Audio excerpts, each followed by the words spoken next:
Hello students, Vande Mataram.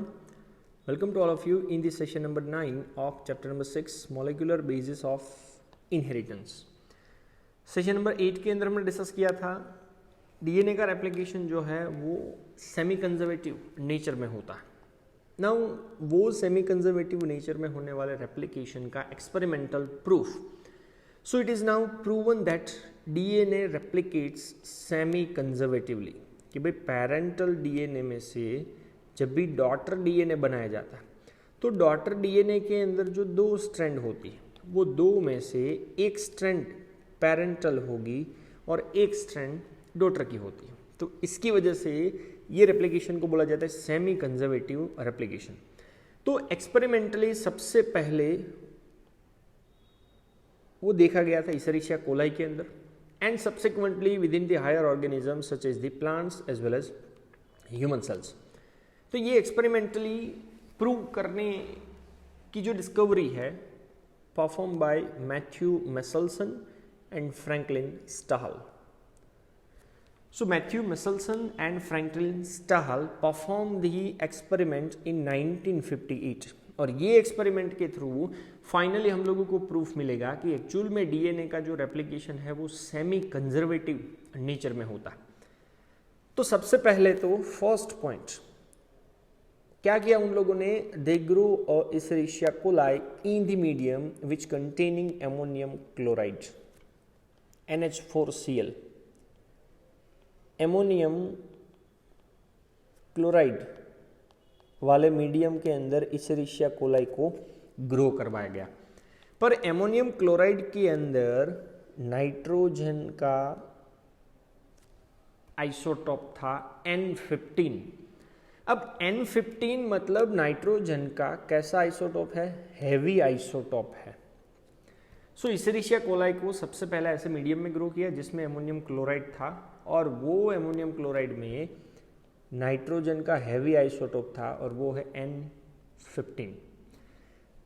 तो ये nitrogen का खाली सोर्स था as the only nitrogen source for many generation. Many generation मतलब एक जनरेशन के बाद दूसरा, दूसरे से तीसरा, तीसरे से चौथा. तो आगे की जनरेशन के अंदर क्या रिजल्ट मिला, the result was that N15 was incorporated into the newly synthesized DNA. क्योंकि आपको पता है डीएनए के अंदर न्यूक्लियोटाइड था, न्यूक्लियोटाइड में नाइट्रोजिनस बेस था और नाइट्रोजिनस बेस के अंदर नाइट्रोजन था.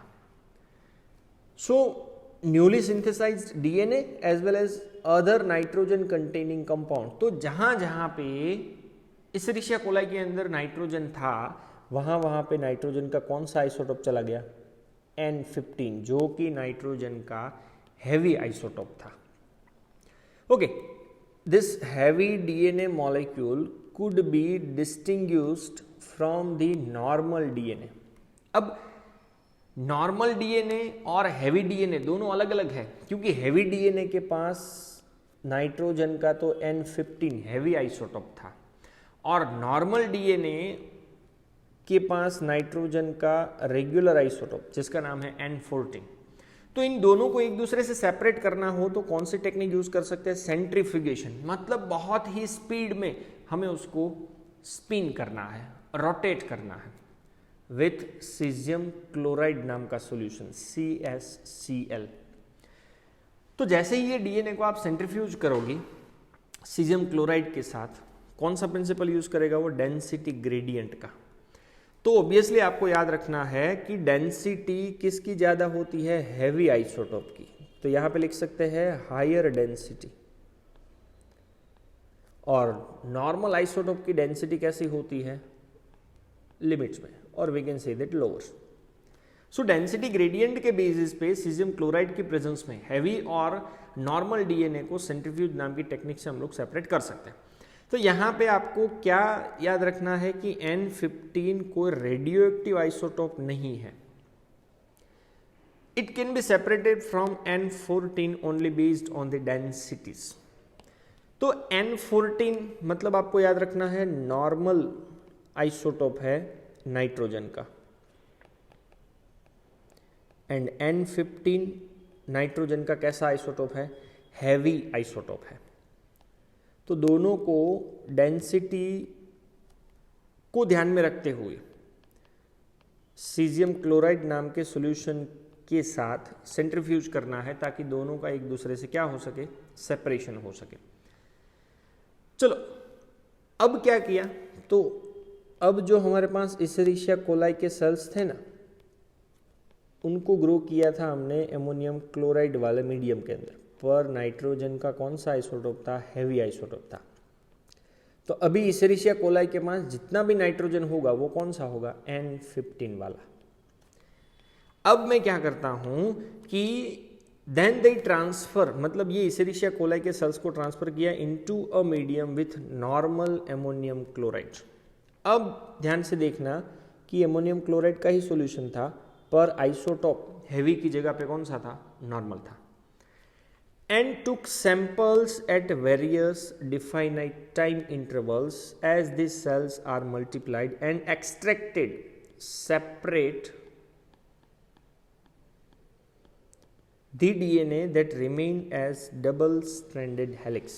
तो क्या किया, इसेरिशिया कोलाई को ट्रांसफर किया गया कौन से मीडियम के अंदर, एमोनियम क्लोराइड, पर नाइट्रोजन का अब हैवी की जगह पे कौन सा आइसोटोप आ गया, नॉर्मल आइसोटोप आ गया, और उसको मल्टीप्लाई होने के लिए छोड़ दिया गया।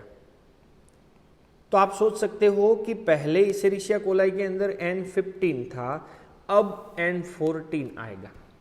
तो मल्टीप्लाई होने के बाद रेगुलर इंटरवल पे थोड़ा थोड़ा सैंपल कलेक्ट किया, सेपरेट किया, और उसके अंदर जो डीएनए था जो डबल हेलिकल फॉर्म में था उनका एनालिसिस किया गया। तो एनालिसिस करने के बाद कुछ रिजल्ट क्या मिला, so various samples were separated independently on cesium chloride gradient to measure the densities of DNA।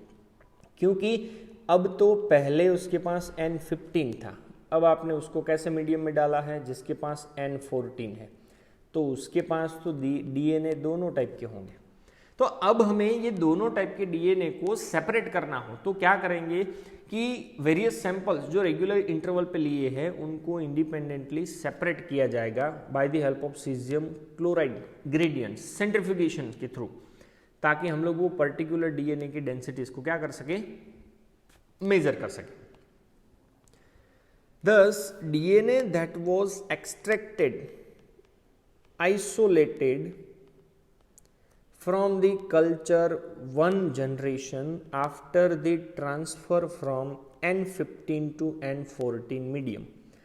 चलो N15 से N14 के अंदर आपने मीडियम या तो इसेरिशिया कोलाई को ट्रांसफर कर दिया। फर्स्ट जनरेशन, तो एक जनरेशन को बनने के लिए कितना टाइम लगता है, अप्रोक्सीमेटली 20 मिनट। किसकी मैं बात कर रहा हूं, इसेरिशिया कोलाई की, क्योंकि इसेरिशिया कोलाई 20 मिनट में एक में से दो हो जाता। तो N15 से आपने N14 के अंदर डाल दिया, उसके बाद आपको कितना टाइम देना है, 20 minutes.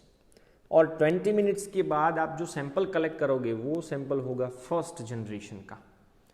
So that is after 20 minutes, Escherichia coli divides in 20 minutes and had a hybrid or intermediate density। किस तरह से, तो अब उसका डायग्रामेटिक व्यू देखते हैं। ओके, सबसे पहला केस क्या मैंने आपको बताया था, Escherichia coli को कौन से मीडियम में रखा है, ammonium chloride, but heavy isotope था। अब हैवी आइसोटोप है तो ऑब्वियसली आपको दिख रहा है कि डीएनए की जो स्ट्रैंड है वो N15 डीएनए की स्ट्रैंड होगी, और ये डीएनए की स्ट्रैंड के मटेरियल का अगर आप सीजियम क्लोराइड की प्रेजेंस में सेंट्रीफ्यूज करोगे तो वो हमें सबसे नीचे मिलेगा, क्योंकि वो कैसा था, हैवी आइसोटोप था, और हैवी आइसोटोप की डेंसिटी ज़्यादा होती है, और जिसकी डेंसिटी ज़्यादा वो हमें सबसे नीचे मिलेगा। चलो ये पहला एक्सपेरिमेंट हो गया। दूसरा आपने क्या किया, तो अब आपने उसको मीडियम चेंज कर दिया, NH4Cl पर 15 नहीं, कौन सा आ गया, 14 में डालने के बाद 20 मिनट का टाइम उसको दिया। तो 20 मिनट का टाइम दिया आपने उसको, तो उसमें इसेरिशिया कोलाई 1 से 2 में कन्वर्ट हो गया। तो 20 मिनट के बाद आया जनरेशन नंबर 1। तो फर्स्ट जनरेशन के अंदर ये 2 पेरेंटल डीएनए की स्ट्रैंड है, उनके पास तो N15 था, पर अब डीएनए के पास क्या होगा, N14। तो रेड कलर की एक एक स्ट्रैंड आपके पास ऑलरेडी थी ही, दूसरी जो डीएनए की स्ट्रैंड बनेगी वो N15 वाली नहीं बल्कि N14 वाली बनेगी। तो कलर आपको चेंज किया हुआ है, ग्रीन कलर है। सो एक स्ट्रैंड थी, या तो डीएनए का एक मॉलिक्यूल था, उसमें से 2 मॉलिक्यूल्स बने, पर दोनों मॉलिक्यूल्स अगर आप ध्यान से देखोगे तो दोनों मॉलिक्यूल्स के अंदर एक N15 डीएनए है और एक N14 डीएनए। N15 पेरेंटल का है और N14 नया बनने वाला है। सो इसके ऊपर से क्या प्रूव हो रहा है कि एक पेरेंटल स्ट्रैंड है और एक डॉटर की स्ट्रैंड है, इसलिए ये रेप्लिकेशन कौन सा है, सेमी कंजर्वेटिव नेचर वाला। चलो अब जनरेशन 1 से मिले हुए सैंपल का आप ग्रेविटेशनल फोर्स सीजियम क्लोराइड की प्रेजेंस में सेंट्रीफ्यूज करते हो, तो अब आपको जो डीएनए की स्ट्रैंड मिली है वो कैसी है, हाइब्रिड है या तो इंटरमीडिएट है, क्योंकि आपको दोनों कलर दिख रहे हैं, ग्रीन भी है और रेड भी है। सो हाइब्रिड का अगर आप सेंट्रीफ्यूगेशन करते हो तो उसकी डेंसिटी भी लिमिट में होगी, ना ही ज्यादा ना ही कम, तो इसीलिए वो आपको कहां पे मिलेगा, मिडल पोजीशन पे मिलेगा। ये आपको एकदम लोअर पोजीशन पे मिला था क्योंकि खाली N15 था, हैवी था, इसलिए एकदम नीचे। ये कैसा है, हाइब्रिड N14 N15, वो आपको मिडल स्टेज पे मिलेगा। ओके, ये 20 मिनट के बाद कलेक्ट हुआ सैंपल था, जनरेशन नंबर 1। अब एक काम करते हैं, 40 मिनट के बाद आप सैंपल कलेक्ट करो, कौन सी जनरेशन होगी, जनरेशन नंबर 2। तो अब ये दोनों डीएनए मॉलिक्यूल पेरेंटल स्ट्रैंड का काम करेंगे। तो पहले चारों स्ट्रैंड को सेपरेट कर दो और नई नई जो डीएनए की स्ट्रैंड बनेगी वो तो ऑब्वियसली N14 वाली ही होगी, क्योंकि अभी हमने मीडियम चेंज नहीं किया। तो ये जो मैं ब्लैक कलर के मार्किंग कर रहा हूं, वो ब्लैक कलर के मार्किंग पेरेंटल के है, ऐसा आपको समझना है।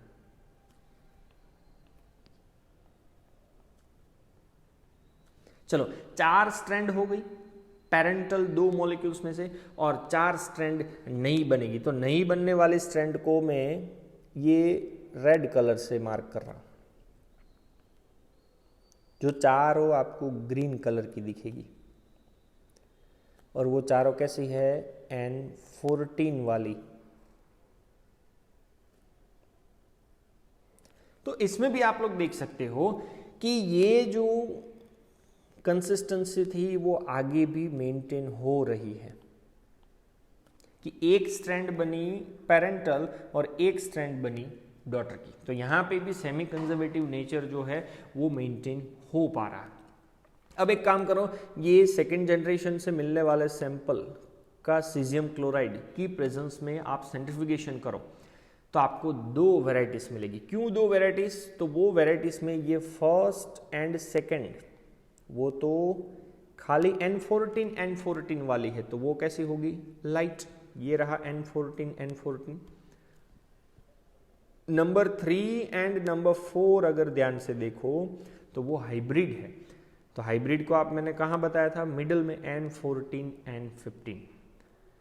तो यहां पे भी वो प्रूव हो रहा है कि डीएनए का replication always semi conservative nature में ही परफॉर्म होता है। सो ये डायग्राम था separation of DNA by centrifugation with the support of caesium chloride. तो अब उसके रिजल्ट हमें डिस्कस करना है। तो 20 मिनट के बाद आपने सैंपल कलेक्ट किया। अब एक काम करो, DNA extracted from the culture after another generation, that is 40 minute. Second generation हो गया, was composed of equal amount of hybrid DNA and light DNA. तो आपको फिर से मैं डायग्राम दिखा देता हूं, तो दोनों इक्वल मिले होंगे। तो ये आपको दिख रहा है कि लाइट कितनी मिली थी, 2 मॉलिक्यूल्स आपको लाइट के मिले और 2 मॉलिक्यूल्स आपको हाइब्रिड के मिले। सो ये 40 मिनट के बाद का रिजल्ट था। तो अब रिजल्ट हम लोग इनिशिएशन से एक बार डिस्कस कर लेते हैं। पहली पॉसिबिलिटी आपको मैंने दी है after 20 minutes, generation number 1। Total molecule कितने मिलेंगे डीएनए के? 2, और सभी के सभी मॉलिक्यूल्स कैसे होंगे? हाइब्रिड। तो ये है hybrid molecule number 1 and this one is the 2। तो हाइब्रिड को ऑलवेज आप सेंट्रीफ्यूज करोगे तब मिडल में पोजीशन मिलेगी। तो 20 मिनट के बाद का रिजल्ट अगर आप देखो तो ये दोनों आपको कैसे मिली? हाइब्रिड। ओके, 20 के बाद आता है पोजीशन नंबर 2, तो वो है 40 मिनट के बाद आपने चलो सैंपल कलेक्ट किया। So after 40 minute second generation, total DNA के मॉलिक्यूल्स 2 में से 4 होंगे, 2 हाइब्रिड और 2 लाइट एंड 14 वाले। तो रेशियो क्या होगा? 1:1 बोल सकते हो या तो 2:2। तो ये 2 है light chain and this 2 are the hybrid chain. Okay, then after 60 minutes generation number 3, तो 4 मॉलिक्यूल्स थे उसमें से 8 मिलेंगे, 8 में से 2 हाइब्रिड होंगे और 2 कैसे होंगे? लाइट। तो रेशियो आप देख सकते हो 1:3 या तो 2:6। तो फर्स्ट, सेकेंड, थर्ड, 4, 5 एंड 6, तो ये 6 है light first and second, this 2 are the hybrids. वैसे ही आफ्टर 80 मिनट्स कौन सा जनरेशन? Generation number 4। तो 8 थे उसमें से डीएनए के मॉलिक्यूल्स मिलेंगे 16, पर 16 में से 2 hybrid and 14 are of light. तो रेशियो क्या होगा? 1:7 या तो 2:14। तो पहले लाइट कितनी है वो काउंट कर लो। तो फर्स्ट, सेकेंड, थर्ड, 4, 5, 6, 7, 8, 9, 10, 11, 12, 13 एंड 14, और 2 जो होगी वो आपको कैसे मिलेगी? हाइब्रिड। तो hybrid number 1 and hybrid number 2। सो ये एक्सपेरिमेंट कहीं ना कहीं क्लियर कट प्रूफ दे रहा है कि रेप्लिकेशन जो डीएनए का होता है ऑलवेज कौन से मैनर में होता है? Semi conservative manner. So very similar experiment involving the use of radioactive thymidine. ऐसा ही एक सिमिलर एक्सपेरिमेंट जिसमें रेडियो एक्टिव थाइमिडीन को यूज किया गया था to detect distribution of newly synthesised DNA in the chromosome was performed on Vicia faba, faba beans, या तो आप उसको broad beans बोल सकते हो। This experiment was performed by Taylor and his colleagues in 1958. So 1958 में टेलर और उसके कलीग्स ने विसिया फाबा, फाबा बीन्स या तो ब्रॉड बीन्स के ऊपर भी एक ऐसा एक्सपेरिमेंट किया था जिसमें रेडियो एक्टिव थाइमिडीन को यूटिलाइज किया गया था। किसके लिए? To detect the distribution of newly synthesised DNA within the chromosome. और वो एक्सपेरिमेंट का भी रिजल्ट वही था। So the experiments prove that the DNA in chromosome also replicate semi conservatively, जिसमें एक डीएनए के मॉलिक्यूल से अगर 2 मॉलिक्यूल्स बनते हैं डीएनए के, तो नए बनने वाले मॉलिक्यूल्स में कंपल्सरीली एक स्ट्रैंड किसकी होगी? पेरेंट की, और स्ट्रैंड नंबर 2 किसका होगा? डॉटर का। So this all are related with the experimental prove that कि सेमी कंजर्वेटिव नेचर में ही या तो सेमी कंजर्वेटिव मैनर में ही डीएनए का रेप्लिकेशन कंपलसरी होता है। Thank you very much. जय हिंद।